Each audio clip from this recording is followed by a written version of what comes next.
Violência dentro de casa. A polícia prende padrasto acusado de torturar os 3 enteados. A mãe das crianças também foi detida e vai responder por omissão. As crianças apresentavam ferimentos graves na cabeça, cortes e queimaduras nas pernas. Foram torturadas, com o uso de acetona. Era ateado fogo com o uso de acetona ali e queimado com isqueiro. Também tem marcas de lesões mais antigas, com chibatadas, fazendo uso de cabo de TV a cabo. Assalto com reféns mobiliza a polícia de Tubarão, no sul do estado. As vítimas foram amarradas e trancadas no depósito de uma loja no centro da cidade. Tráfico de drogas no cartão postal de Florianópolis. Polícia descobre que mansões na Lagoa da Conceição eram alugadas por traficantes. No esporte, os detalhes da rodada deste fim de semana que começa a definir os times classificados para o quadrangular final. E ainda muita folia no centro da capital. As ruas de Florianópolis estão lotadas. Daqui a pouco eu mando para vocês como está a festa por aqui. O Band Cidade desta sexta-feira já está no ar.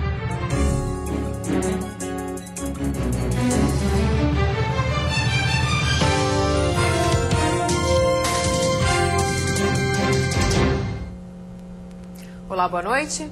Olá, boa noite. Um caso está revoltando moradores de um bairro de Joinville. 3 crianças foram encontradas com sinais de maus tratos e tortura provocados pelo padrasto. Foi nessa pequena casa que fica na zona leste de Joinville que a polícia militar resgatou as crianças vítimas de agressões e maus tratos. Os policiais chegaram até o local através de denúncia feita ainda durante a madrugada. Os menores apresentavam ferimentos graves na cabeça, cortes e queimaduras nas pernas. Lesões que, segundo as próprias vítimas, foram provocadas pelo padrasto. Que foram torturadas, com o uso de acetona. Era ateado fogo com o uso de acetona ali e queimado com isqueiro.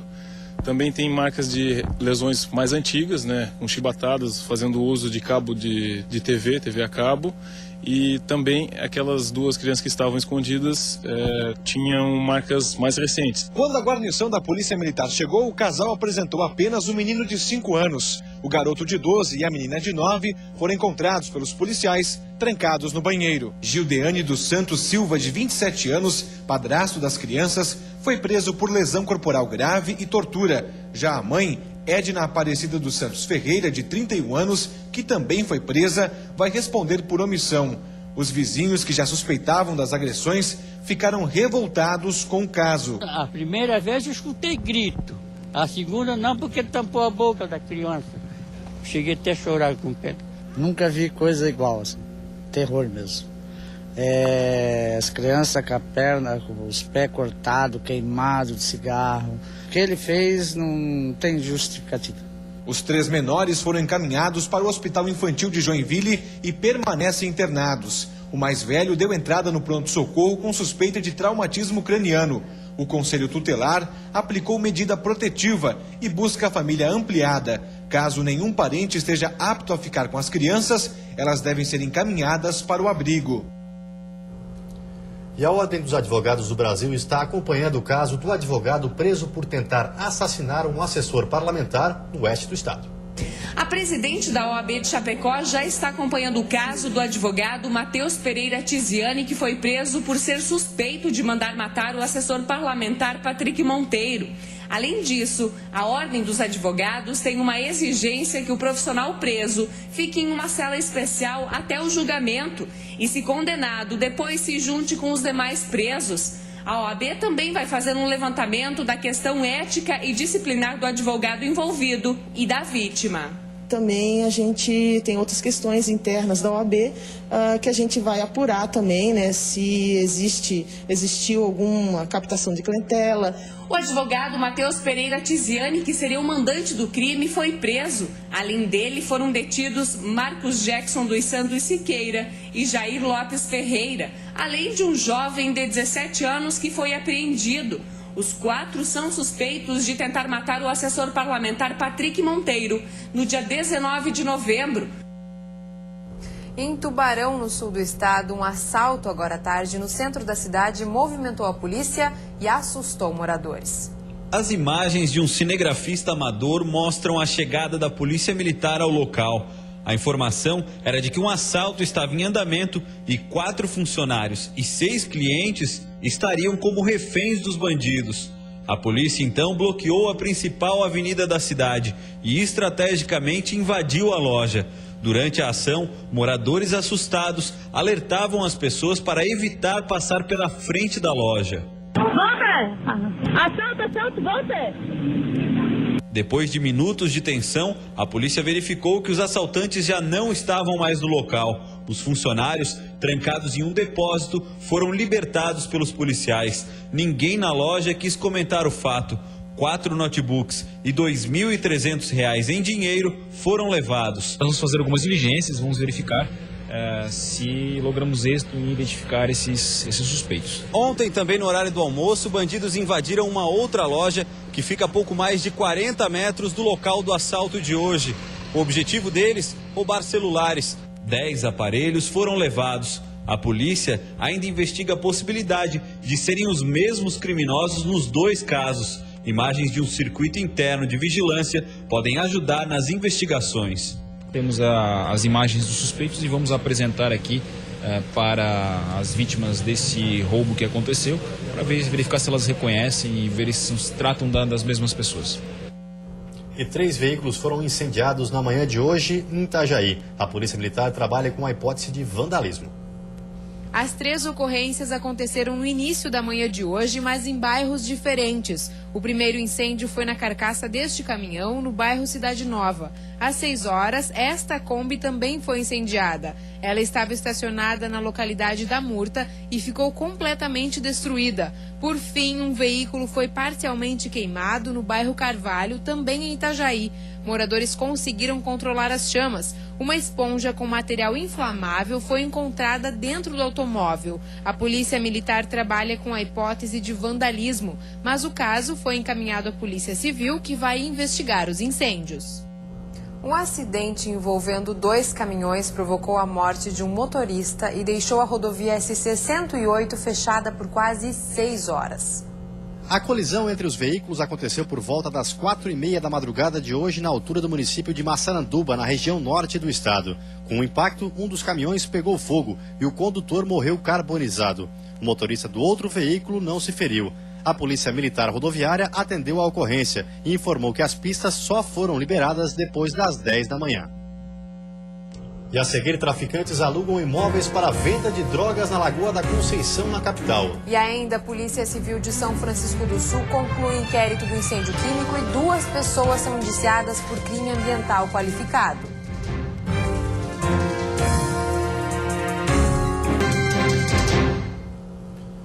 Um dos pontos turísticos mais conhecidos de Florianópolis durante o verão vem preocupando a Polícia Civil. É que a Lagoa da Conceição está atraindo traficantes e as ocorrências são frequentes no local. Na semana passada, um traficante que morava nessa rua, no centrinho da Lagoa, foi preso em flagrante. No local, a polícia encontrou maconha, cocaína e LSD. O dono do imóvel não sabia sobre a venda de drogas no apartamento. Acreditamos que seja em razão da variedade de casas noturnas e barzinhos que há na Lagoa da Conceição, então, pela movimentação. A grande oferta de imóveis no leste da ilha também vem sendo usada por inquilinos mal intencionados, que veem no aluguel informal a chance de passarem despercebidos, já que nem todos os proprietários exigem contrato ou documentação.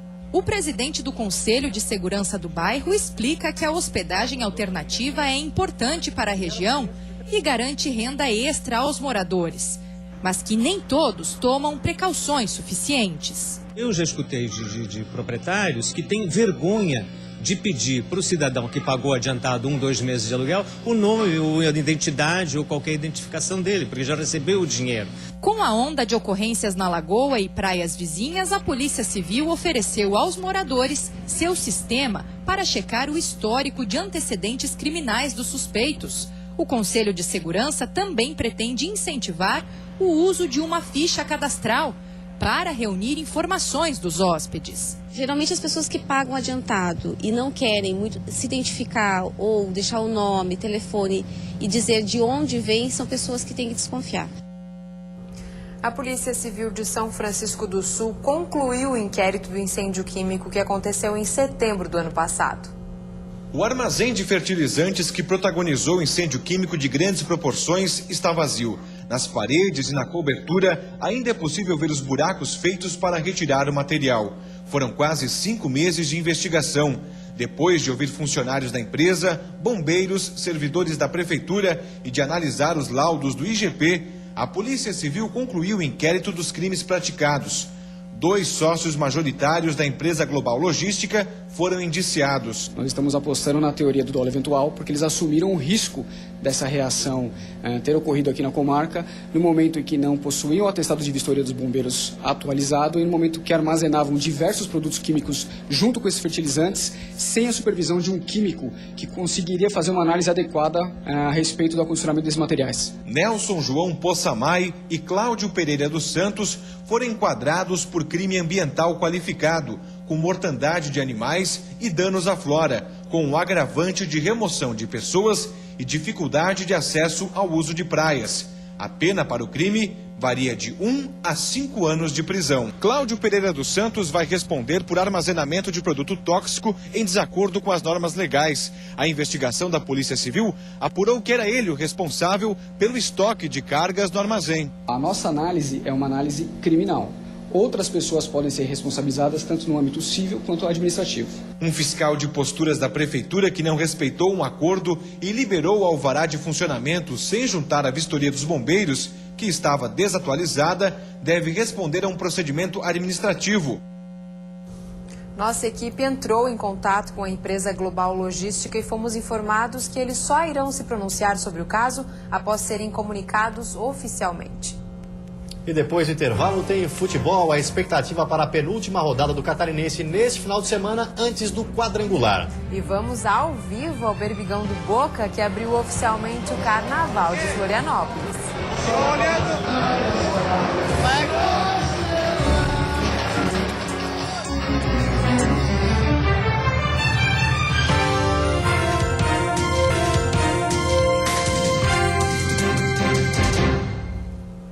Como manda a tradição, o bloco Berbigão do Boca abriu oficialmente nesta sexta-feira o Carnaval de Florianópolis. A festa começou cedo e segue à noite com muita animação. Vamos então ao vivo até o centro da cidade, onde está a repórter Gabriele Ravasco. Boa noite, Gabriele. Como está a festa nesse momento?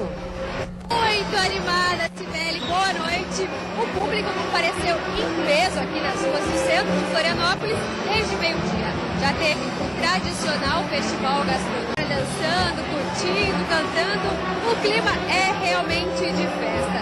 Daqui a pouquinho, os maricotões do Berbigão do Boca, saem pelas ruas da cidade com cerca de 200 músicos para dar oficial a largada às festas de Carnaval. Muita gente está aqui aproveitando agora nesse momento. O clima realmente é de festa por aqui. E você que está em casa e quer acompanhar um pouquinho dessa folia, é só chegar aqui no centro da cidade. A festa por aqui vai até às 11 horas da noite, desculpa.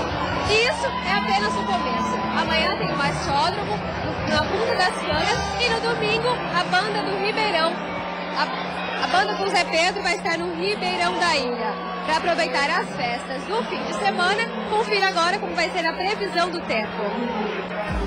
O sábado vai ter variação de nebulosidade e condições de pancada de chuva alternando-se com períodos de sol.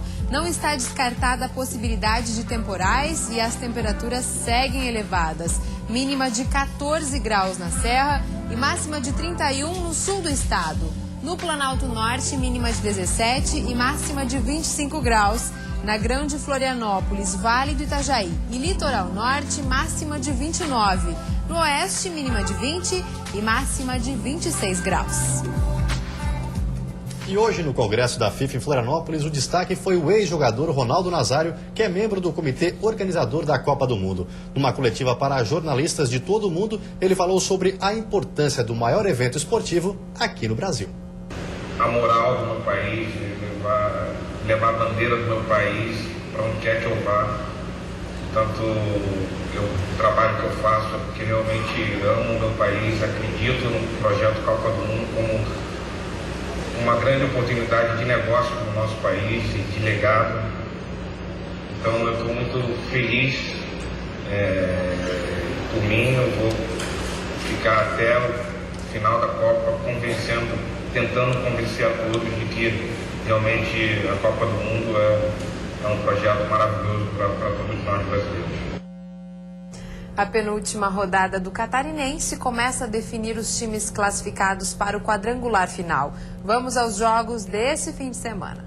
Amanhã, às 4 horas da tarde, o Brusque, líder do campeonato com 13 pontos, recebe o Joinville, quinto colocado com 11. Com uma vitória simples, o Brusque se classifica para o quadrangular. O Jack precisa vencer as duas últimas. No domingo, mais 4 jogos. Em Itajaí, às 4 horas, Marcílio Dias, sexto na tabela com 9 pontos, tem um desafio difícil contra o Figueirense, que está em quarto lugar com 11 pontos. O Alvinegro, se vencer, praticamente garante presença no quadrangular. A situação do Marinheiro é mais complicada. O time precisa de 2 vitórias e ainda torcer para uma combinação de resultados. No mesmo horário, em Ibirama, o Atlético, penúltimo classificado com 7 pontos, enfrenta o Metropolitano, vice-líder com 12 pontos. Se vencer, o Metrô fica bem perto da classificação. O Atlético já está fora do páreo, vai disputar o hexagonal que define os times rebaixados. Às 6h30, em Jaraguá do Sul, o Lanterna Juventus, já sem chances de classificação, recebe a visita do Criciúma, que está em terceiro lugar com 12 pontos. O Tigre também encaminha a classificação se vencer o jogo. Na ressacada, também às 6h30, o Avaí, oitavo colocado com 7 pontos, pega a Chapecoense, sétima colocada com 9. O Verdão do Oeste, para tentar ficar entre os 4, precisa vencer domingo e na quarta-feira, quando enfrenta o Brusque. O Leão da Ilha está praticamente fora da disputa do título. E a seguir, irregularidades na venda de peixes. Pelo menos 3 locais na capital anunciavam um produto e vendiam outro. E ainda a Casa Rosa, local tombado pelo patrimônio histórico, é vistoriada em Florianópolis. O terreno foi comprado pelo Ministério Público sem licitação.